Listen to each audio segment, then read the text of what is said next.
Hey guys, good morning, नमस्कार, सत श्री अकाल। मैं हूं श्रीकांत गुप्ता, आपका दोस्त, आपका एजुकेटर, आपका भाई।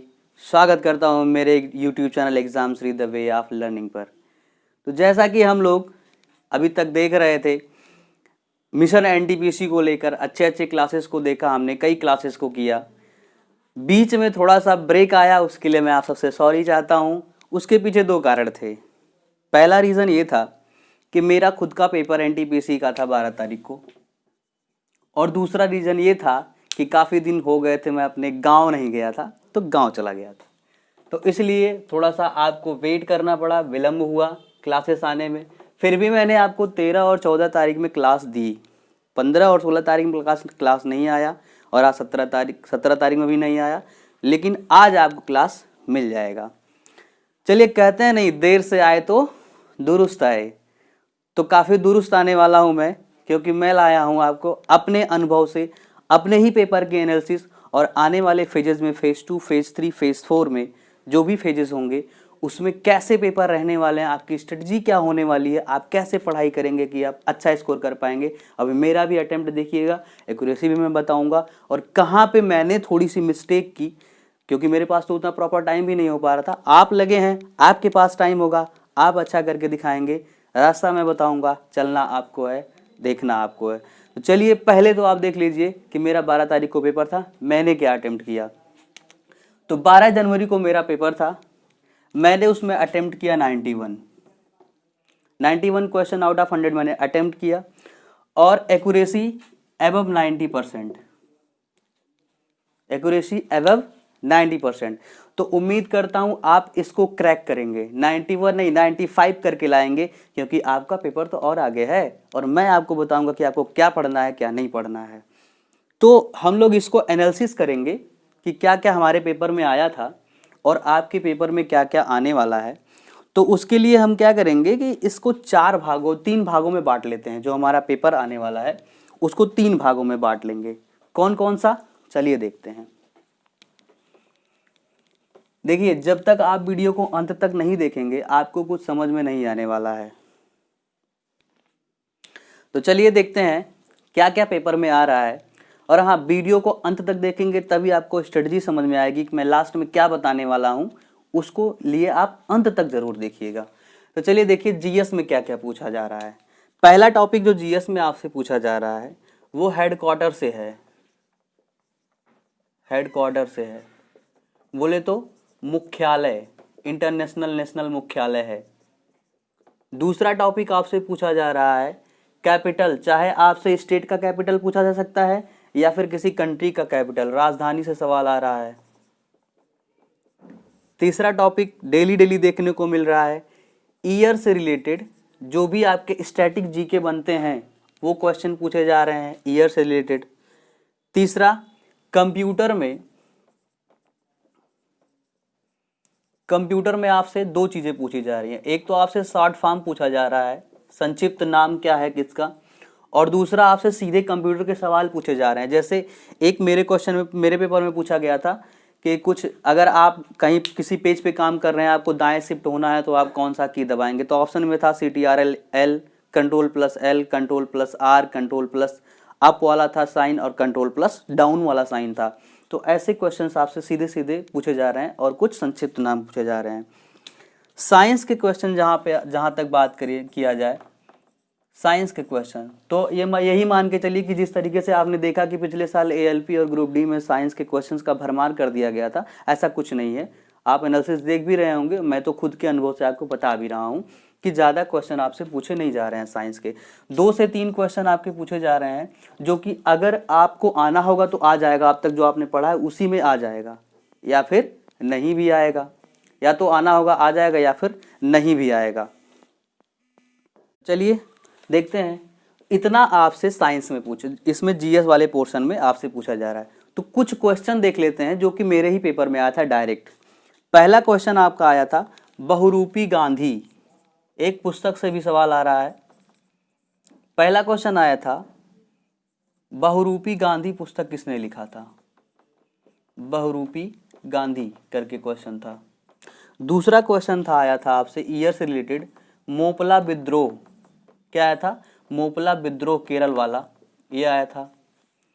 तीसरा क्वेश्चन आया था एशियाटिक सोसाइटी की स्थापना कब हुई थी। एशियाटिक सोसाइटी की स्थापना कब हुई थी। चौथा क्वेश्चन आया था आपका मैक्सिको का सर्वोच्च नागरिक पुरस्कार, मैक्सिको का सर्वोच्च नागरिक पुरस्कार किसे मिला है। पांचवा आया था MTPR, ऐसे ही कुछ करके था MTPR, इसका आपसे पूछा था शॉर्ट फॉर्म, क्या पूछा था शॉर्ट, इसका क्या होगा डिस्क्रिप्टिव क्या होगा, इसका लॉन्ग फॉर्म क्या होगा, शॉर्ट फॉर्म में दे रखा था। अगला क्वेश्चन आपसे पूछा था काकोरी कांड में कौन नहीं शामिल था, काकोरी कांड में कौन नहीं शामिल था। अगला क्वेश्चन था साइंस का एक क्वेश्चन था आंतरिक प्रजनन किसमें होता है, आंतरिक प्रजनन तंत्र किसमें होता है, ये क्वेश्चन था। इतने सारे क्वेश्चंस आपसे पूछे गए थे। और एक जो मैंने बोला था मुख्यालय या फिर स्थापना, मुख्यालय या स्थापना से क्वेश्चन पूछे जा रहे हैं इंटरनेशनल जीके का, जिसमें मेरे में पूछ रखा था 8वां क्वेश्चन WTO की स्थापना कब हुई थी। तो इसमें अब आपसे पूछा जा सकता है कि मुख्यालय कहाँ है, मुख्यालय भी क्वेश्चन में आ रहा है, या तो स्थापना या तो मुख्यालय, ऐसे ही कुछ क्वेश्चन आ रहे हैं। यहां तक आपने देखा जीएस में कैसे कैसे क्या क्या पूछे जा रहे हैं। अब जरा देखते हैं रीजनिंग में क्या क्वेश्चन आ रहे हैं। तो रीजनिंग में आ रहा है आपसे कोडिंग डिकोडिंग का क्वेश्चन, कोडिंग डिकोडिंग, जो कि बेहद ही इजी सवाल आ रहे हैं, उसमें कुछ भी कठिन वठिन नहीं है। सीरीज के क्वेश्चन आ रहे हैं, ये भी एकदम इजी लेवल का है, इजी टू मॉडरेट, ये भी इजी टू मॉडरेट है। कैलेंडर के क्वेश्चन नहीं आ रहे हैं, कैलेंडर के अभी तक नहीं देखने को मिले हैं, वॉच के भी नहीं देखने को मिले हैं। एक क्वेश्चन मेरे में डाइस का था, डाइस का था। और जो परेशान करने वाला क्वेश्चन आ रहा है रीजनिंग में, वो ध्यान दीजिएगा आप, पजल आ रहा है। क्या आ रहा है, पजल, नॉर्मल पजल नहीं आ रहा है, इस चीज को ध्यान दीजिएगा। पजल वही बैंक वाली पजल है, बड़े से पजल, और एक क्वेश्चन उससे, जैसे 5 दोस्त हैं, उसमें एक क्रम में नहीं है, कोई बड़ा है तो कोई उससे छोटा है, कोई सबसे बड़ा नहीं है तो कोई सबसे छोटा नहीं है, इस तरीके के क्वेश्चन आपसे पूछे जा रहे हैं। कोई मोटा है कोई भारी है, कौन आगे है कौन पीछे है, इस तरीके के क्वेश्चन आपसे फंसा के पजल में पूछे जा रहे हैं।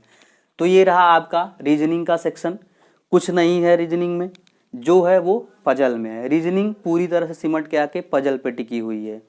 और जीएस में आपने देखा सब कुछ कहाँ पे टिका हुआ, स्टैटिक जीके पे। करंट आपको बिल्कुल नहीं पढ़ना है, परीक्षा से थोड़े ही दिन पहले, आप 2-4 दिन पहले करंट पढ़ लीजिए, पढ़ना हो तो 2019 का पढ़िए। अब बात करते हैं मैथ में, जो कि मैं पढ़ाता भी हूँ आपको और कई सारे क्लासेस ले भी लिया हूँ, उसमें से क्वेश्चन आपको देखने को मिलेंगे, आप वो क्लास पीछे जाके पढ़िएगा प्लेलिस्ट से। आज देखिए क्वेश्चन कैसे कैसे आ रहे हैं। सबसे पहले मैथ में आ रहा है समरूपता पे सवाल, भर भर के आ रहा है समरूपता पे। 2 ट्रायंगल समरूप हैं तो उनका उसमें कुछ एरिया पूछ लेगा, हाइट पूछ लेगा, या कुछ भी पूछ सकता है आपसे। मेरे में एरिया पूछा था, अभी दिखा रहा हूं मैं आपको क्वेश्चन क्या था। फिर चतुर्भुज से सवाल आ रहे हैं, आसान क्वेश्चन आ रहे हैं चतुर्भुज से, वो भी मैं आपको लिख के बताऊंगा, जो मेरे ही पेपर में आया था एकदम सेम टू सेम, आप देख रहे होंगे, मैं लिख के रखा हूं। और फिर आपसे वेन डायग्राम से सवाल पूछा जा रहा है मैथ में, वेन डायग्राम से रिलेटेड। और ट्रिग्नोमेट्री के जो सवाल हैं या तो वैल्यू पुट पे आ रहे हैं या फिर क्वाड्रेटिक इक्वेशन बन रहा है, ऐसे ही कुछ नॉर्मल से सवाल आ रहे हैं, कुछ बहुत कठिन नहीं आ रहा है। जैसे आप एक क्वेश्चन देख लीजिए, ऐसे आया था 10 sec square theta minus 40 sec theta plus 25 is equal to 0, तो tan थीटा की वैल्यू क्या है, ये क्वेश्चन पूछा गया था मेरे ही पेपर में। सिंप्लीफिकेशन के 3 क्वेश्चन अप्रोक्सीमेट, जो मुझे याद है मैं बता रहा हूँ, सिंप्लीफिकेशन के 3 क्वेश्चन। और जैसा नाम है इसका सिंप्लीफिकेशन, तो सिंपल ही था, कुछ नहीं करना था, एकदम सिंपल था। 3 क्वेश्चन डीआई का आ रहा है, 3 क्वेश्चन डीआई का, डीआई जिसमें मेरे में पूछा था पाई चार्ट, आपसे हो सकता है बार भी पूछ ले, मेरे में पाई पूछा था। और अलजेब्रा के भी क्वेश्चन आ रहे हैं जो कि नॉर्मल इजी से आ रहे हैं। द्विघात समीकरण काफ़ी ज़्यादा मोहब्बत जाग गई है रेलवे बोर्ड को, द्विघात समीकरण को पूछा जा रहा है इसमें कोऑर्डिनेट इसमें अलजेब्रा में। एक क्वेश्चन मैं लिखता हूँ आपके सामने, X square minus 5x plus M is equal to 0। Alpha और बीटा इसके दो रूट्स हैं और दे रखा है alpha minus beta is equal to 1। तो आप मुझसे पूछा था m इज इक्वल टू क्या होगा। तो आपने देखा कि इसमें कहाँ से क्वेश्चन उठाए जा रहे हैं। अलजेब्रा इसमें ज्योमेट्री से क्वेश्चन आपके ठीक ठाक आ रहे हैं, 3-4 से क्वेश्चन ज्योमेट्री के आ जा रहे हैं जिसमें समरूपता और चतुर्भुज का सवाल था। तो अगर आ रहे हैं तो आप में आगे भी आ सकता है कि घन घनाभ से क्वेश्चन दे दे या कुछ और क्वेश्चन दे सकता है, इजी ही देगा, टफ नहीं देगा, ये मान के चलिए। वेन डायग्राम से आया, ट्रिग्नोमेट्री का इजी सवाल आया तो वैल्यू पुट पे, या तो सीधे आपको फार्मूले पे क्वेश्चन पूछा जा रहा है। जैसे एक फार्मूला आप पढ़े होंगे, sine theta sine 60 minus theta sine 60 plus theta, cos theta cos 60 minus theta cos 60 plus theta पे, tan theta tan 60 minus theta tan 60 plus theta पे, या फिर थीटा इज इक्वल टू अगर 45 हो जा रहा है तो 1 plus tan theta 1 minus tan theta is equal to 2 वाले पे पूछा जा रहा है। कुछ ऐसे स्टैंडर्ड फार्मूले पे सवाल पूछे जा रहे हैं जिसमें आपको कुछ एफर्ट नहीं लगाना, फार्मूला याद करना है और सीधे सीधे आंसर रख देना है। कुछ भी नहीं है मेरे भाई, कुछ भी नहीं है, बोलो हाँ। अब अगला क्या था, 3 क्वेश्चन सिंप्लीफिकेशन के, नाम सिंप्लीफिकेशन है भी सिंपल ही, और मैंने आपको पढ़ा भी रखा, एक बार क्लास को देख लीजिएगा। घात से रिलेटेड क्वेश्चन, बॉडमॉस रूल पर रिलेटेड क्वेश्चन, ऐसे ही क्वेश्चन आ रहे हैं, कुछ नहीं आ रहा है। 3 क्वेश्चन डीआई का एकदम ही इजी आने वाला है, और फिर अलजेब्रा यही क्वेश्चन आने वाले हैं। तो कुल मिला जुला के अगर मैं आपको बताऊं कि आपको पढ़ना क्या है, तो आप सुनिए मुझसे, क्या पढ़ना है आपको, क्या छोड़ना है। मैंने जो पढ़ा, मुझसे जहाँ मिस्टेक हुई उससे मैं सीख लेके आपको बता रहा हूँ। आपको जीएस सेक्शन में करंट ध्यान नहीं देना है मेरे दोस्त, हाथ जोड़ के कह रहा हूँ, करंट पे बहुत ज़्यादा फोकस मत करना। जितना स्टैटिक जीके आपने अब तक अपने लाइफ में पढ़ रखा है उसको ज़्यादा से ज़्यादा टाइम रिवाइज करना। ईयर से चीज़ें जितनी आपने पढ़ रखी है, नई मैं नहीं कहूँगा दोस्त कि नई आप तैयार कर लो, पुराना जो आपने पढ़ा है उसको मेरे दोस्त तैयार कर लेना, अच्छे से तैयार कर लेना, ताकि उसमें से क्वेश्चन आए तो ना छूटे, क्योंकि सब पुराना पूछा जा रहा है। जो एसएससी अब तक पूछ चुकी है, एसएससी वाला ही पेपर उठा के डाल दिया जा रहा है, ऐसा लग रहा है। ये तो हुआ आपका जीके वाला पोर्शन में। और कुछ जो स्पेशल टॉपिक है जिससे अक्सर क्वेश्चन बन रहे हैं वो मैंने लिख दिया है। हेडक्वार्टर में आप मुख्यालय देख लीजिएगा कहाँ किसका है, स्थापना कब हुआ था, ऐसा देश और स्टेट की राजधानी, इससे सवाल पूछे जा रहे हैं। और राज्यपाल से सवाल इस बार कम बन रहे हैं, किसी का अगर नसीब खराब हो तो शायद बने उसमें। और वैसे भी इतना ज़्यादा पूछा गया पिछले साल की, आप लोगों ने तो राज्यपाल रट भी रखा होगा, कुछ भी पूछ ले तो कोई दिक्कत नहीं है, वो तो आपको वैसे भी याद होगा। कंप्यूटर के क्वेश्चन पूछे जा रहे हैं, ईयर के क्वेश्चन पूछे जा रहे हैं, 4 से 5 क्वेश्चन ईयर के देखने को मिल रहे हैं, 4 से 5 क्वेश्चन नोट कर लेना। कंप्यूटर के 2 क्वेश्चन आपको देखने को मिलेंगे ही मिलेंगे, कुछ भी हो जाए, और वो आपको आ जाना चाहिए। साइंस में 2 से 3 क्वेश्चन, मुश्किल से बहुत हद कर दे जाएगा तो 4 क्वेश्चन आ जाएगा, वो भी ऐसे पूछ ले रहा है, मात्रक धारा को किस में मापते हैं या धारा को किससे मापते हैं, ऐसे ही कुछ चीज़ें पूछी जा रही है। 17 तारीख में पूछा गया धारा को किससे मापते हैं, अमीटर था, वोल्ट मीटर था, ऐसे ही किसी में मात्रक पूछ ले रहा है, कार्य का मात्रक क्या है, तो कुछ बस ऐसे ही क्वेश्चन। और बायोलॉजी में जो क्वेश्चन आ रहे हैं वो आपने जो पढ़ा है, अगर आना होगा तो आएगा, नहीं आना होगा तो नहीं, उसके चक्कर में आपके बाकी क्वेश्चन नहीं छूटने चाहिए, ये ध्यान रखिएगा। पुस्तक से मेरे में एक क्वेश्चन देखने को मिला है, मैं ये नहीं कहूँगा कि सारे सेट में आ रहा है, बट आ सकता है, पुस्तकें आप पढ़ लीजिएगा। आपको थोड़ा सा व्यू देने के लिए मैंने अपने ही पेपर का कुछ क्वेश्चन मैंने दे दिया। विश्वास नहीं पड़ता है तो आप किसी और चैनल से मिला के देख लीजिएगा।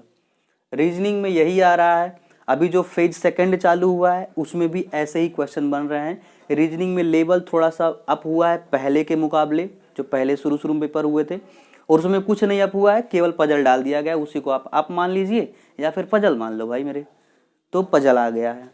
मैथ में आप देख ही रहे हैं, मैंने लिख दिया, सब इजी क्वेश्चन था। अब कुछ मैथ के मैं आपको क्वेश्चन दिखा दे रहा हूँ, उससे आपको आइडिया लग जाएगी, कुछ बहुत ज़्यादा कठिन क्वेश्चन नहीं पूछे जा रहे हैं, सीधे आप क्वेश्चन पे मैं ले चलता हूँ आपको।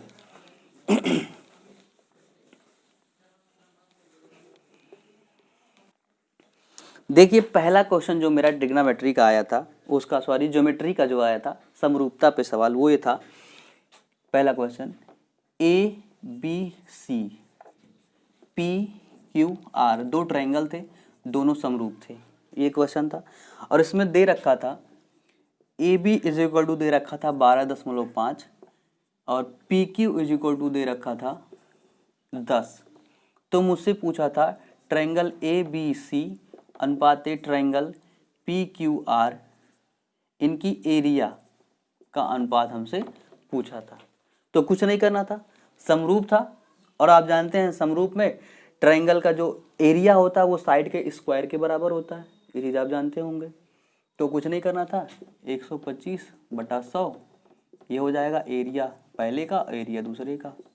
भाई मैंने दशमलव खत्म किया, 25 से काट दिया 5, 4 वर्ग कर दिया तो 25/4 16, यही इसका आंसर था, 25:16। ये क्वेश्चन था एकदम से इजी, फार्मूले पे था, कुछ नहीं करना था।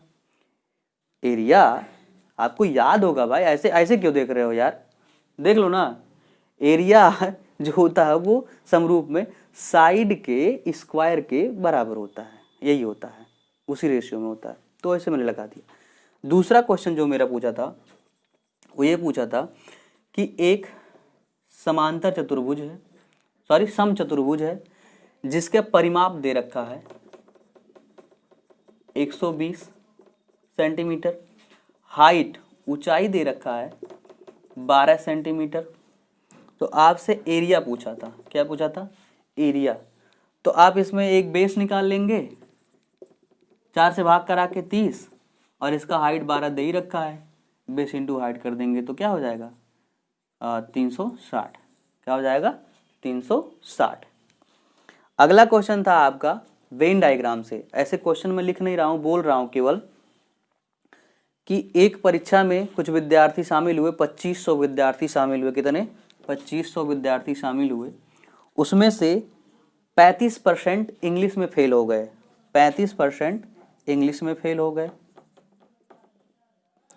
और 42% मैथ में फेल हो गए, 42 मैथ में फेल हो गए, मैथ में 30% दोनों में फेल हो गए, 30% दोनों में फेल हो गए। तो कह रहा था एक विषय में कितने लोग फेल हैं, एक विषय में कितने लोग फेल हैं। तो ऐसे देख लीजिए, एक विषय में फेल 30% दोनों में फेल हैं, तो केवल इंग्लिश में कितने परसेंट फेल हैं, 5%। बोलिए हाँ, समझ में आया। और 30% दोनों में फेल हैं, तो केवल मैथ में कितने परसेंट फेल हुए, बोलेंगे सर 12% फेल हुए। तो एक विषय में कितने फेल हुए, 12 ये 5 ये, 12 5 17 लोग, 17 लोग मतलब 17% एक विषय में फेल हुए हैं। और 1% बराबर 25 था भाई, 100% बराबर 2500, 1% बराबर 25, तो 17% बराबर 25 गुणे 17, ये आपका आंसर हो जाएगा। तो आपने देखा क्वेश्चन ऐसे ही पूछ रहा है। और चलिए इसके बाद फिर आपको मैं कुछ क्वेश्चन दिखाता हूं, इसको आप लोग स्क्रीनशॉट ले लीजिए। देखिए, तो अब मैंने वहां तक आपको बता दिया था, वेन डायग्राम वाले क्वेश्चन तक मैंने आपको बता दिया था। जल्दी जल्दी कर रहा हूं मेरे दोस्त वीडियो, क्योंकि छोटी रखनी है, नहीं तो आप बोर हो जाएंगे। अगला क्वेश्चन था मेरा ऐसे 10 sec square theta minus 40 sec theta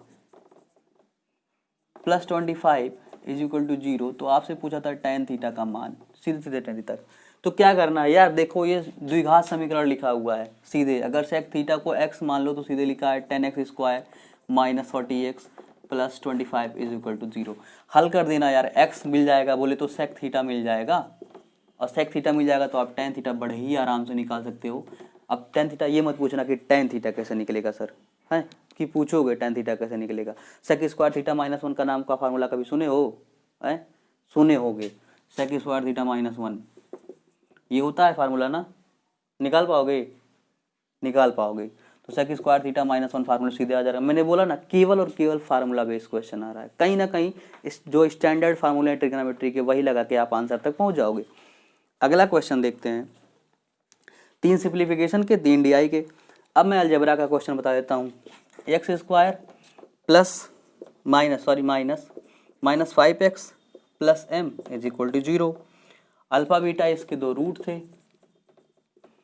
alpha minus beta is equal to दे रखा था 1, तो हमसे m की वैल्यू पूछ रही थी, ये m की वैल्यू पूछ रहा था। तो इसके लिए क्या करेंगे, द्विघात समीकरण है, अल्फा बीटा दो मूल है, अल्फा माइनस बीटा दे रखा है, अल्फा प्लस बीटा अगर हम यहाँ से किसी तरीके से निकाल लें तो अल्फा और बीटा निकल जाएगा, सीधे हम रख देंगे, अभी गुणनफल वाले में आ जाएगा आंसर। देखिए कैसे है, अल्फा माइनस बीटा तो उसने पहले ही दे रखा है, मैंने कहा मूलों का योगफल अल्फा प्लस बीटा क्या हो जाएगा, आप कहेंगे सर माइनस बी बाई ए, क्या बोलेंगे माइनस बी बाई ए, तो मैंने किया माइनस बी बाई ए मतलब कि 5, दोनों को जोड़ दिया तो 2 अल्फा इज इक्वल टू हो गया 6, बोले तो alpha is equal to 3, alpha 3 तो बीटा 2, यहाँ रख लो भाई, अल्फा 3 तो बीटा 2 माने। अब अल्फा इंटू बीटा निकाल लो मेरे दोस्त, तो अल्फा इंटू बीटा आप कहोगे सर सी बाई ए होता है, क्या होता है सी बाई ए, तो अल्फा इंटू बीटा एम हो गया, एम सी एम हो गया, और ए की जगह पे 1 ही था, और अल्फा इंटू बीटा की जगह मैंने कहा 3 गुणे 2 बराबर एम, बोले तो 6, क्या आ गया 6, एम का मान क्या आ गया 6, कुछ नहीं था, थोड़ी सी कैलकुलेशन थी। तो यही सारे क्वेश्चन आने वाले हैं, आप ज़्यादा से ज़्यादा लूसेंट पढ़िएगा, करंट अफेयर मत ज़्यादा पढ़िएगा, और अगर पढ़ना भी होगा तो वही स्टैटिक जी के टाइप 2019 का पढ़ लीजिएगा, मुख्यालय थोड़ा सा, नियुक्ति भी शायद आ सकता है। देखिए पूरा अब जो भी एग्ज़ाम चलने वाला है एनटीपीसी का आप भी जानते हैं बड़े अच्छे से, क्योंकि अगर आप सीरियस एस्पिरेंट्स हैं रेलवे बोर्ड के तो आपको पता होगा कि पेपर में अब ज़्यादा उतार चढ़ाव नहीं होना है, क्योंकि फेज़ 2 भी चालू हो गया है, उसमें भी फेज़ 1 के जैसा आ रहा है, तो 19-20 होना है, और 19-20 से कुछ नहीं फ़र्क पड़ने वाला मेरे भाई। तो ज़्यादा से ज़्यादा लूसेंट पढ़िए या फिर स्पीडी जो रेलवे का असली स्पीडी आता है उससे पढ़िए, इन्हीं दोनों से क्वेश्चन आ रहा है और कहीं से नहीं आ रहा है।